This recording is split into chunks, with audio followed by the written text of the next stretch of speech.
Hello friends, स्वागत है आप सबका हाउ टू बी हैप्पी के सीरीज़ में। और ये हाउ टू बी हैप्पी के जो भी कंटेंट है, जो भी मैं अच्छी जगह से पढ़ रही हूँ या पढ़ चुकी हूँ या फिर मैं देख चुकी हूँ, ये सारे कंटेंट समराइज़ करके अपने ऊपर अप्लाई करने के बाद मैं आपके सामने प्रेजेंट कर रही हूँ, ताकि आप इसका प्रैक्टिकल एप्लीकेशन देख पाओ। और उसके बाद आप जब इसे यूज़ करोगे ना अपने लाइफ में, then you will see there will lot of changes in you and there is lot of personality development in you. So आज जो हम वाइटल स्किल के बारे में बात करेंगे, ये वाइटल स्किल है about learning to say no. अब देखो, जैसे ही मैंने बोला ना नो बोलना, वैसे ही हमारे दिमाग में आता है नो कैसे बोल देंगे यार, नो बोलने से हम इतने सेल्फिश लगेंगे। वो नो बोलती है ना हर काम में, उसे लोग सेल्फिश बोलते हैं। मुझे उसके जैसा नहीं बनना, मुझे तो हर किसी को इम्प्रेस करना है और यस बोलते जाना है, बोलते जाना है। यही हमारी गलती है, यही मेरी भी गलती थी। मुझे भी कुछ टाइम पहले तक ऐसे ही लगता था ना कि मैं यार हाँ ही बोल देती हूँ हर चीज़ में और कर भी देती हूँ, लेकिन ऐसा हाँ बोलते बोलते मेरी बहुत सारी बैंडविड्थ चोक होने लगी। और लेटर ऑन ये कुछ नहीं था, ये बस एक इन्विटेशन था मेरे डिप्रेशन का, ये इन्विटेशन था मेरी एंग्जाइटी का, क्योंकि मैं हर वो चीज़ के लिए हाँ बोल दे रही थी जिसके लिए मैं प्रैक्टिकली रेडी तो नहीं थी। तो अगर मैं उन सब चीज़ों को करने भी लगूँ तो पूरे मन से नहीं कर पाती थी, बहुत ज़्यादा एग्जॉस्टेड फील करती थी।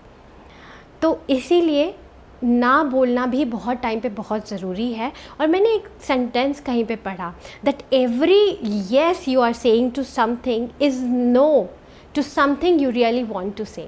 और इस लाइन ने बहुत ज़्यादा इम्पैक्ट किया मेरे ऊपर कि हाँ यार, ऐसा तो लिटरली हो रहा है कि मैं उन सारी जगहों पे हाँ बोल दे रही हूँ और वो काम कर रही हूँ जो कि कहीं ना कहीं मेरा बैंडविड्थ चोक होने के बाद कर रही हूँ। मुझे बहुत ज़्यादा मेरा अंदर से मन नहीं है, और जो जिन चीज़ों का मन है, जो चीज़ें मुझे खुशी देती हैं, वो कुछ भी हो सकता है। फॉर एग्जाम्पल पेंटिंग करना हो सकता है, फॉर एग्जाम्पल पोइट्री करना हो सकता है, फॉर एग्जाम्पल बुक रीडिंग हो सकता है। उन सब को मैं ना बोल दे रही हूँ, अपनी चीज़ों को, अपनी ख्वाहिशों को दबा दे रही हूँ हाँ बोल करके, किसी और को इम्प्रेस करने के चक्कर में। तो ऐसे में क्या हो रहा है कि मैं अपना मेंटल हेल्थ जो है ना मेरा सफ़र हो रहा है। ये रियलाइजेशन मुझे हुई।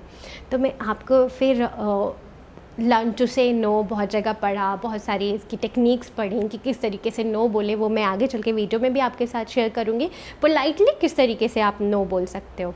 इसका मतलब ये नहीं है कि कल को ऑफिस गए और वहाँ जाके ना जी हमको तो काम नहीं करनी, नो बोल दिया, ना, ये ऐसे नहीं होता है। जहाँ पर काम तो आपको करना ही है, लेकिन जहाँ कितना काम जितना आप अपने बैंडविड्थ में कर सकते हो, जितना आप मेंटली खुश होके कर सकते हो। क्योंकि जहाँ ही आप बहुत ज़्यादा एग्जॉस्टेड होने लगोगे, बहुत ज़्यादा एग्जर्शन फील करने लगोगे, तो लेटर ऑन आपकी ही प्रोडक्टिविटी सफ़र होने वाली है। और आप ऑर्गेनाइजेशन के लिए तो कर रहे होंगे ये काम, लेकिन ऑर्गेनाइजेशन भी सफ़र होगा क्योंकि आपकी प्रोडक्टिविटी सफ़र होगी। तो ये पूरा ना एक साइकिल है। तो ये जब तक इंडिविजुअल हेल्थ के ऊपर काम नहीं होगा ना, आप अपने ऊपर काम नहीं करोगे ना, तो आप जब अपने को खुश नहीं रख पाओगे तो आप बहुत सारे लोगों को, और भी आपसे जो भी रिलेटेड होंगे, वो आपका वर्क प्लेस हो सकता है, वो आपका घर हो सकता है, उन सब को आप खुश नहीं रख पाओगे। तो इसीलिए learn to say no where it's not important, no जहाँ पे आपका बैंडविड्थ चोक हो रहा है, नो जहाँ पे आपको मेंटल प्रेशर फील हो रहा है। ऑल्दो सोसाइटी ने नो को इतना ज़्यादा ऐसे स्ट्रांगली वो बना करके रखा हुआ है ना कि अगर हमने नो बोल दिया ना तो हमको एक लेबल मिल जाता है, यार ये तो हमेशा मतलब कि काम से ही भाग रहा है, इस तरीके से हमें एक लेबल मिल जाता है। लेकिन आप काम से नहीं भाग रहे हैं, आप उन सब जगहों पे ना बोलें जहाँ पर आप, जैसे कि जहाँ पे आपसे एक्सपेक्टेशन है कि आप काम करें। जहाँ पे आप ऑफिस जाते हैं, आपको एक काम अलॉट होता है, डेफिनेटली वो काम तो करना ही है। लेकिन मैं जो ये 8 आवर्स का टाइम है, ये जो 9 आवर्स का टाइम, जो 10 आवर्स का टाइम है, डेडिकेटेड भी अगर मैं काम करूँ तो मैं कितना कर पाऊँगा? एक आउटपुट ही है ना। और ऑफिस तो बंद हो नहीं रहा है, कल को फिर से खुल जाएगा ना। और घर के भी काम में आप जितना आप कर पाओगे उतना कर लेना ठीक है। बाकी सब जगहों पे जहाँ पर आपका मेंटल हेल्थ सफ़र हो रहा है, उस जगह पर आपको नो बोल देना चाहिए।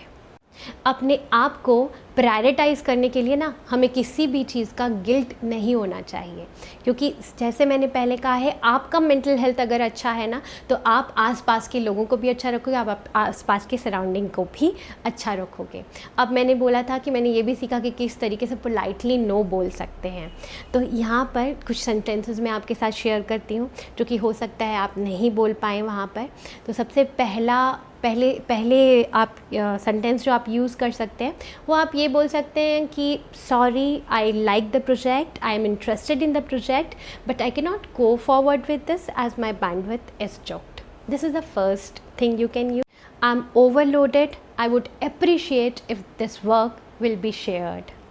That sounds great as an opportunity, but sorry, I cannot take up the plan.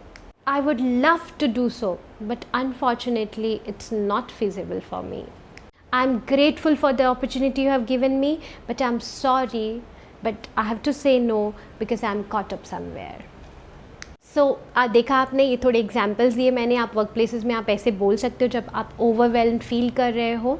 और आपको जब भी आप नो बोल रहे हो ना, remember you should be very honest, मतलब ऑनेस्टी होनी चाहिए। ऐसा नहीं काम से भागने के लिए बोल रहे हैं। You should be humble, politely आपको रिजेक्ट करना चाहिए कुछ भी, बहुत ही पोलाइटली, ताकि आपको इंटरपर्सनल रिलेशनशिप भी मेंटेन करके रखना है। तो हम्बल होना, पोलाइट होना और साथ ही असर्टिव होना बहुत ज़रूरी है। मतलब जो आप बोल रहे हैं वो सामने वाले को बिल्कुल क्लियरली वो मैसेज पहुँचे, वो प्रेजेंटेशन उनके पास बहुत ही क्लियरली जाए। तो remember, saying no is a method of self care. ना आप अपने वेलबींग के लिए बोल रहे हैं, तो इसलिए इसमें कोई गिल्ट ना हो। Follow wealth and wisdom for more such content. और इस पेज पर आप आते रहिए, यहाँ पर मैं इवन वेल्थ रिलेटेड टॉपिक्स भी लाती रहती हूँ, विजडम रिलेटेड टॉपिक भी लाती रहती हूँ। Wealth related topics related to finance and banking होता है। Thank you so much, see you next time, bye bye.